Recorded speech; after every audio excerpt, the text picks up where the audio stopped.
Ayan guys, so.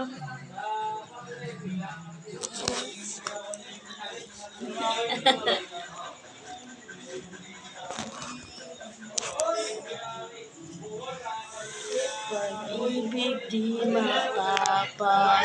Hindi na tayo dito papasukin ng lamok. O, kahit dito ako matulog ngayon. Excuse me. Lolo, ay pa.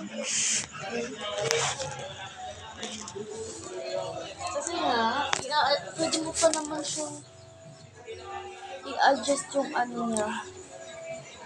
Yung kanyang taasan mo pa. Pwede mo i-adjust yung net niya, tataasan mo. Kung gaano kataas yung gusto mo.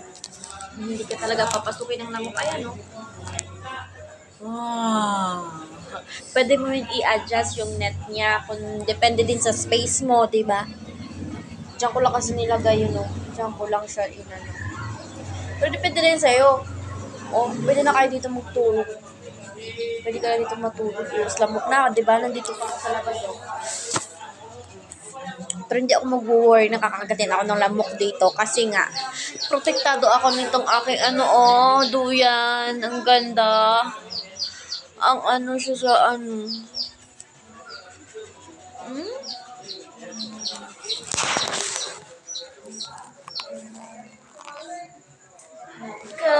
katapusan.